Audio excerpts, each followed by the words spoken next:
നമ്മുടെ വീട്ടിലേക്ക് പെട്ടെന്ന് ഗസ്റ്റുകളൊക്കെ വരുമ്പോൾ നമ്മുടെ വീട്ടിൽ തന്നെ എപ്പോഴും കാണുന്ന ഐറ്റംസ് വെച്ച് വളരെ പെട്ടെന്ന് ഉണ്ടാക്കാൻ പറ്റുന്ന ഒരു സ്വീറ്റ് ഡിഷാണ് റവ കേസരി. ഇതിന് വേണ്ടുന്ന ഇൻഗ്രീഡിയൻസ് 1 കപ്പ് റവ വേണം, ഇനി 1 കപ്പ് പഞ്ചസാര വേണം. എത്രയാണോ റവ എടുത്തിരിക്കുന്നത് അത്രയും തന്നെ പഞ്ചസാര വേണ്ടി വരും. ഇനി കുറച്ച് നട്ട്സും കിസ്മിസും, പിന്നെ ഒരല്പം ഏലക്കാപ്പൊടി. ഇത് കൂടാതെ കുറച്ച് നെയ്യ് കൂടി വേണം. ഞാനൊരു 1/4 കപ്പ് നെയ്യാണ് എടുക്കുന്നത്. നെയ്യ് കൂടുതൽ ചേർത്താൽ അത്രയും നല്ലതാണ്. ഇനി ഫ്ലേവറിനായിട്ട് അല്പം കുങ്കുമപ്പൂ കൂടി ഞാൻ ചേർക്കുന്നുണ്ട്. ഇനി ഒരു കടായിയിലേക്ക് ഒരു 2 ടേബിൾ സ്പൂൺ നെയ്യ് ചേർത്ത് കൊടുക്കാം. അതിലേക്ക് ആദ്യം നമുക്ക് നട്ട്സ് ഇടാം. അതൊന്ന് ചെറുതായിട്ട് ചുമക്കാൻ തുടങ്ങുമ്പോൾ അതിലേക്ക് കിസ്മിസും കൂടി ഇട്ട് നന്നായിട്ടൊന്ന് വറുത്ത് കോരിയെടുക്കാം.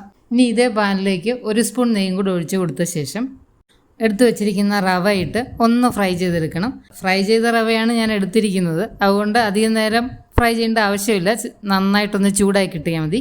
ഫ്രൈ ചെയ്യാത്ത റവയാണ് എടുക്കുന്നതെങ്കിൽ ഒരു ചെറിയ ചുവപ്പ് കളർ ആകുന്നവരെ ഇത് ഫ്രൈ ചെയ്തെടുക്കണം. റവ ഇപ്പം നന്നായി ഫ്രൈ ആയിട്ടുണ്ട്. ഇതിനെ എടുത്ത് നമുക്ക് വേറൊരു പാത്രത്തിലേക്ക് മാറ്റി വയ്ക്കാം. ഇനി ഒരു പാനിൽ 3 കപ്പ് വെള്ളം ഒഴിച്ച്, 1 കപ്പ് റവയ്ക്ക് 3 കപ്പ് വെള്ളമാണ്, 3 കപ്പ് വെള്ളം ഒഴിച്ച് തിളയ്ക്കാൻ വയ്ക്കണം. അതിലേക്ക് ഒരു പിഞ്ച് കളറും കൂടി ചേർക്കാം. അത് ചേർത്തില്ലെങ്കിലും കുഴപ്പമൊന്നുമില്ല, ഒരു കളറായിട്ടിരിക്കട്ടെ എന്ന് വിചാരിച്ച് ഒരു പിഞ്ച് കളർ ചേർക്കുന്നതാണ്. ഇതിലേക്ക് ഒരല്പം സാഫ്രണും കൂടി ഞാൻ ചേർത്ത് കൊടുക്കുന്നുണ്ട്. വെള്ളം തിളയ്ക്കാൻ തുടങ്ങുമ്പോൾ വറുത്ത് വെച്ചിരിക്കുന്ന റവ എടുത്ത് അതിലേക്ക് അല്പം കുറേശ്ശായിട്ട് ചേർത്ത് കൊടുക്കുക. നന്നായിട്ട് ഇളക്കി കൊടുക്കണം, കട്ടയൊന്നും പിടിക്കാതെ. ഇനി റവ ഇതിൽ കിടന്ന് നന്നായിട്ട് വേകണം, നന്നായിട്ട് അതിൻ്റെ വെള്ളമൊക്കെ വറ്റി വരണം. അതുവരേക്കും നമുക്കിതുപോലെ ഇളക്കി കൊടുത്തുകൊണ്ടിരിക്കാം. റവയൊക്കെ നന്നായിട്ട് വെന്ത വെള്ളമൊക്കെ വറ്റിയിട്ടുണ്ട്. ഇനി ഇതിലേക്ക് നമുക്ക് പഞ്ചസാര ചേർത്ത് കൊടുക്കാം. ഇനി ഇതിൻ്റെ പഞ്ചസാരയൊക്കെ നന്നായിട്ട് ഉരുകി വരണം. അതുവരേക്കും നമുക്ക് ഇളക്കി കൊടുത്തുകൊണ്ടിരിക്കാം. ഇപ്പോൾ പഞ്ചസാരയൊക്കെ നന്നായിട്ട് അലിഞ്ഞ് നമ്മുടെ കേസരി ഇപ്പോൾ കുറച്ച് ലൂസായിട്ടുണ്ട്.